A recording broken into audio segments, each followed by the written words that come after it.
ಜಗದೀಶ. ಯಾರು? ಓಹೋ, ನೀವಾ ಅನ್ನ ಹಾಕುವ ದನಿ? ಮೇಡಮ್, ದರ್ಪವೇ ನಿಮ್ಮ ಉಸಿರು ಅಂತ ಕಾಣುತ್ತೆ. ನೋಡಿ, ದರ್ಪ ಮಾತನಾಡುವಾಗ ಧರ್ಮ ಸುಮ್ಮನಿರುವುದು ಈ ಜಗದ ನಿಯಮ. ಯಾಕಂದ್ರ ಧರ್ಮ ಒಮ್ಮೆ ಸಿಡಿದದ್ದು ನಿಂತರೆ ದರ್ಪವೆಂಬುದು ಮೂಲೆ ಗುಂಪಾಗುವುದನ್ನು ನೀವು ಕೇಳಿರಬೇಕಲ್ಲ. ಓಹೋ, ನಮ್ಮಣ್ಣ ಹೊರಗೆ ಹೋಗಿದ್ದು ತುಂಬಾನೇ ಒಳ್ಳೇದಾಯ್ತು. ಇರ್ಲಿ, ನಮ್ಮಣ್ಣ ಬರೋದ್ರೊಳಗಾಗಿ ಇವನಿಗೆ ಅವಮಾನ ಮಾಡಿ ಕಳಿಸಿದ್ರಾಯ್ತು. ಆಗ ನನ್ನ ಮನಸ್ಸಿಗೂ ತೃಪ್ತಿ ಆಗುತ್ತೆ, ಬ್ರಹ್ಮನಿಗೆ ಕೊಟ್ಟ ಮಾತು ನಡೆಯುತ್ತೆ. ಮಾತಿನಲ್ಲಿ ಮೈ ಮರೆಯುವ ನಿನ್ನಂತ ಹೆಣ್ಣಿನ ಜೊತೆ ನನ್ನದೇನು ಮಾತು, ನಾನಿನ್ನು ಬರ್ತೇನೆ. ಹಲೋ ಮಿಸ್ಟರ್, ನಿಂತ್ಕೊಳ್ಳಿ. ಹಾಗೆ ಬಂದು ಹಾಗೆ ಹೋಗ್ತಾ ಇದ್ದೀರಲ್ವಾ? ನೀವು ಹೆಣ್ಣು ನೋಡಲಿಕ್ಕೆ ಬಂದಿದ್ದು ತಾನೇ? ಹೌದು ಮೇಡಮ್, ಹೆಣ್ಣು ನೋಡಲು ಬಂದಿರುವೆ. ಆದರೆ ಹೆಮ್ಮಾರಿನಲ್ಲ, ಕ್ಷಮಿಸಿ. ನೋಡಿ, ನಿಮಗೊಂದು ಮಾತನ್ನು ಹೇಳಿವೆ, ಕೇಳಿ. ಜಗದೀಶ ಎಲ್ಲರಿಗೂ ಬೇಕಾಗಿರುವ ಒಂದು ಸುಂದರವಾದ ಗುಲಾಬಿ ಇದ್ದ ಹಾಗೆ. ಆದರೆ ನೀವು ಅದರ ಸುತ್ತಲಿರುವ ಮುಳ್ಳಂತ ಗೊತ್ತಾಗುತ್ತದೆ. ನಿಲ್ಲಿ, ನಮ್ಮನ್ನು ನೋಡ್ಲಿಕ್ಕೆ ಬಂದಿರುವ ಗಂಡು ಏನ್ ಕೆಲಸ ಮಾಡ್ತಾರೆ ಅಂತ ಕೇಳ್ಬಹುದಾ? ಈ ದೇಶದಲ್ಲಿ ಅನ್ಯಾಯ ಭ್ರಷ್ಟಾಚಾರ ತುಂಬಿ ತುಳುಕುತ್ತಿರುವ ಈ ಸಮಾಜದಲ್ಲಿ ಸ್ವಾರ್ಥವಿಲ್ಲದ ನಿಸ್ವಾರ್ಥಿಯಾಗಿ ಭೂತಾಯಿಯ ಮಡಿಲಲ್ಲಿ ಶ್ರಮ ವಹಿಸಿ ದುಡಿಯುವ ಮಣ್ಣಿನ ಮಗ ಅಂತಾರ. ಇನ್ನು ತಿಳಿಸಿ ಹೇಳ್ಬೇಕಂದ್ರ ಈ ನಾಡಿಗೆ ಅನ್ನ ಹಾಕುವ ದಣಿ ಅಂತಾರ. ಗೊತ್ತಾಯ್ತು ಬಿಡಿ, ಆಫ್ಟರ್ ಆಲ್ ಹೊಲದಲ್ಲಿ ಕೆಲಸ ಮಾಡುವ ರೈತ ಅಂತ.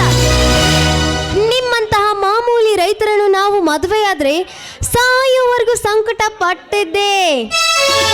ಅದೇ ಯಾವುದಾದರೂ ಬಿಸ್ನೆಸ್ದಾರರನ್ನು ಮದುವೆಯಾಗಿ ಸಾಯೋ ತನಕ ಹಾಯಾಗಿರೋದೇ ಒಳ್ಳೆಯದು. ನಿಮ್ಮಂಥವರನ್ನು ಮದುವೆ ಆದ್ರೆ ಹೊಟ್ಟೆಗೆ ಇಟ್ಟಿಲ್ಲ, ತುಂಡು ಬಟ್ಟೆಗೂ ಗತಿ ಇಲ್ಲ ಅಂತ ಪರಿಸ್ಥಿತಿ. ಹೌದು ಮೇಡಮ್, ಹೊಟ್ಟೆಗೂ ಹಿಟ್ಟಿಲ್ಲ, ತುಂಡು ಬಟ್ಟೆಗೂ ಗತಿ ಇಲ್ಲ ಅಂದ್ರು ಮಾನ ಮರ್ಯಾದೆಗೇನು ಕಮ್ಮಿ ಇಲ್ಲ ನನ್ನಂತ ರೈತನಿಗೆ. ಅಷ್ಟೇ ಯಾಕೆ, ಕಟ್ಟಿಕೊಂಡ ಬಂಡ ಹೆಂಡತಿಗೆ ಕಷ್ಟನೇ ಬರಲಿ ದುಃಖನೇ ಬರಲಿ ಸಾಯೋವರೆಗೂ ಜೊತೆಲಿ ಇದ್ದು ಸಂಸಾರ ಮಾಡ್ದನ ಈ ನೇಗಿಲ ಯೋಗಿ.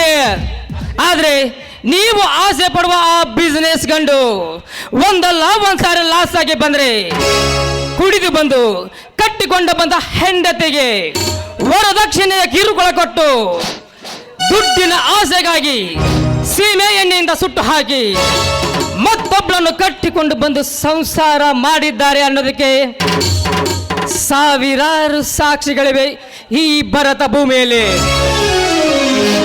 ಅಂಥದ್ರಲ್ಲಿ ಆನಿನ ನೌಕರಿ ಗಂಡಿಗಿಂತ ಈ ಅನ್ನ ಹಾಕುವ ಗಂಡೆ ಎಷ್ಟೋ ಮೇಲು. ಓಹೋ, ಬಿಸ್ನೆಸ್ ಮಾಡುವವರ ಹಾಗೆ ಮಾತನಾಡಿದ ಮಾತ್ರಕ್ಕೆ ಯಾರು ಇಲ್ಲ ಅಂತ ತಿಳ್ಕೊಂಡಿದ್ದೀರಾ? ಯಾವುದಾದರೂ ನೌಕರಿ ಮಾಡುವವರನ್ನು ಮದುವೆಯಾಗಿ ಜೀವನ ಪೂರ್ತಿ ಹಾಯಾಗಿರುವುದೇ ಒಳ್ಳೆಯದು ಮಿಸ್ಟರ್ ನೇಗಿಲ ಯೋಗಿ.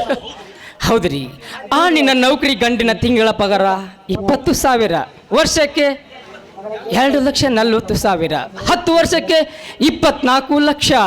ಅಂದರೆ ಬರೋಬ್ಬರಿ 30 ವರ್ಷ ದುಡಿದಾಗ ಅವನಿಗೆ ಸಿಗುವ ಹಣ ಕೇವಲ 73 ಲಕ್ಷ.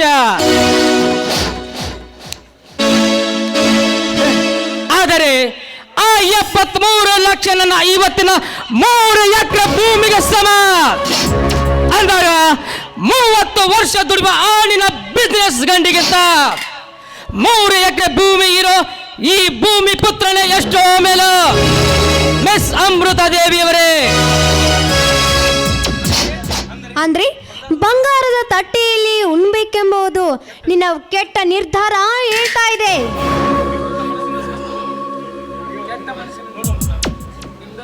ನೋಡು ಅಮೃತ, ಬಂಗಾರದ ತಟ್ಟೆ ಶ್ರೀಮಂತಂದಿರ್ಬೋದು, ಆದರೆ ಅದರಲ್ಲಿ ಊಟ ಮಾಡುವ ಅನ್ನ ಈ ರೈತ ಬೆಳೆದಿದ್ದು ಅನ್ನೋದನ್ನ ಮಾತ್ರ ಮರಿಬೇಡ. ನಿನ್ನಂತ ಮೋಹದಳನ್ನು ಮದುವೆಯಾಗುವ ಹೇಳುವ ಗಂಡು ನಾನಲ್ಲ. ಮದುವೆಯ ಕೆಲಸ ಮಾಡೋ ನಿನ್ನಂತ ಹೆಣ್ಣುಗಳ ಇತಿಹಾಸವನ್ನು ಸ್ಪಷ್ಟವಾಗಿ ಬರೆಯುತ್ತೇನೆ ನನ್ನ ಗೆಳೆಯನ ಹತ್ತಿರ. ಅವಾಗ ತಂಗಿ ಎಂಬ ಪದಕ್ಕೆ ನೀನು ಕಳಂಕವಾಗಿ ಬಿಡ್ತೀಯಾ, ಎಚ್ಚರ. ನೋಡಿ, ದಯವಿಟ್ಟು ನಿಮ್ಮ ಕೈ ಮುಗಿತೀನಿ. ನಮ್ಮ ಅಣ್ಣನಿಗೆ ಯಾವ ವಿಷಯನೂ ಹೇಳಬೇಡಿ. ಮೊದಲೇ ಕೋಪದಲ್ಲಿರ್ತಾನೆ. ಅವನಿಗೇನಾದ್ರೂ ಈ ವಿಷಯ ಗೊತ್ತಾದ್ರೆ ನನ್ನ ಸುಟ್ಟೇ ಹಾಕ್ಬಿಡ್ತಾನೆ. ನೋಡಿ, ಈಗ ಮಾತನಾಡಿದ ತಪ್ಪಿಗಾಗಿ ನಿಮ್ಮೊಂದಿಗೆ ಹಾಡಿ ಕುಣಿವೆ, ಆಯ್ತಾ?